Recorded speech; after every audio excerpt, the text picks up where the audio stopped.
Today we are going to take a tour of Adobe Illustrator. To do this, we're going to work together and follow the steps that I create for you. Let's start by making a new file. The size of the paper you're going to use is always going to be a letter size because that is the same as printer paper. So click letter as the size. And then let's talk about orientation. This first icon has a person standing, and the paper or the rectangle is longer. That means that you would hold the paper up and down in a vertical position. Vertical is the same as in elementary school, you would call it a hot dog fold, where it's longer than it is wider. So this is vertical, and this is horizontal.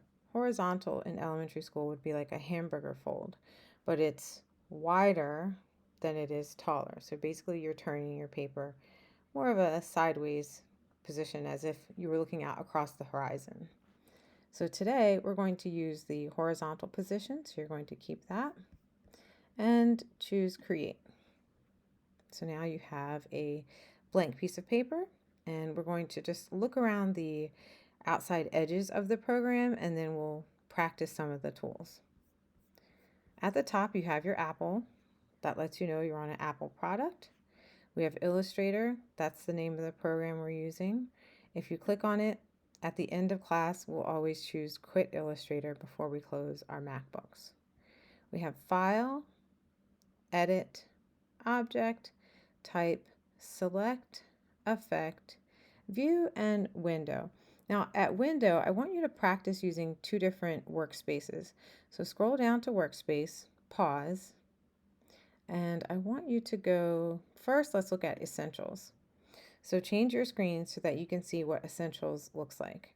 It has one row of icons, and a lot of the information at the top is no longer visible. So let's go back to Window, Workspace, and I want you to choose Essentials Classic.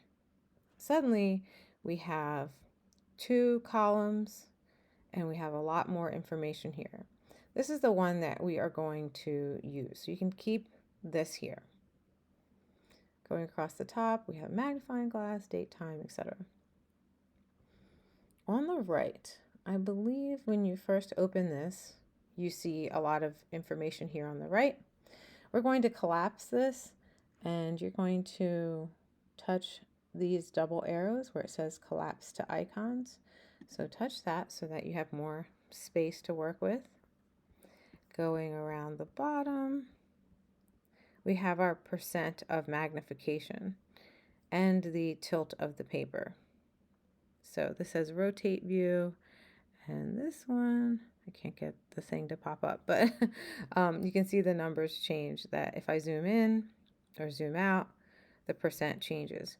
If at any point yours is too small or you can't find your artwork, if it's like off screen, you can go to this downward pointing triangle. It's like a V shape, and choose fit on screen. And that brings your artwork back to the center of the paper. All right, let's look at the options at the top here. Before we deal with the toolbar, let's look at what's at the top. So we have a white square. Oh, actually before that, I'm sorry. Let's do these things.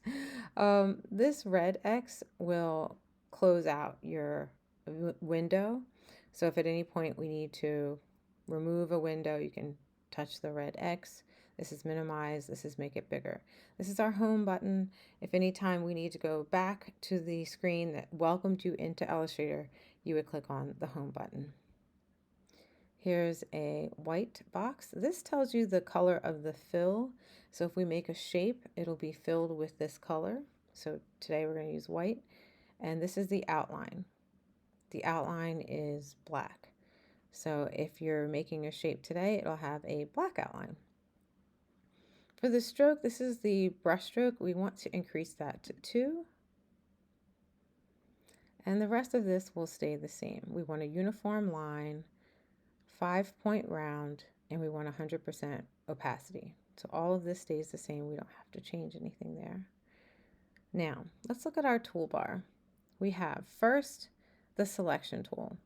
Now here's what's great about Illustrator. They did give us little preview videos of each tool. So if at any point you get time to experiment or you want to see what a tool does and you're not really sure if you want to use it, just pause over top of that icon and watch the little video. It'll give you some clues about what you can do with it. This one is the selection tool. You can see that it will at the very least allow us to move objects. Now it does a lot more, but it at least shows you that. Also notice that there's a letter next to each title, each word, that gives you the key command you can press if you want to get to that tool quickly. So for selection, it's V. We'll be using the square tool today, or actually the rectangle tool, and you can see that it will create a rectangle shape. It actually does a lot more things than that, but we'll just start with a rectangle. And you can see this key command is letter M. So let's go to this square tool, rectangle tool, sorry, and click and drag. We're going to make 3 squares or rectangles. Now I didn't get to show you what the selection tool did because at the time we didn't have any shapes drawn. So let's go back to the selection tool. Let's click on a shape. And I want you to notice that there's a blue dot in the middle. You can use that to move your shape. You can also resize it by clicking on the outside corners. You'll see those white boxes. And if you hover near the corner, you see the triangle changes to an arrow with like a bent bar in the middle, double arrow. This allows you to tilt and pivot your shape. So what I'd like you to do is pivot each shape. And let's move them so they're not touching.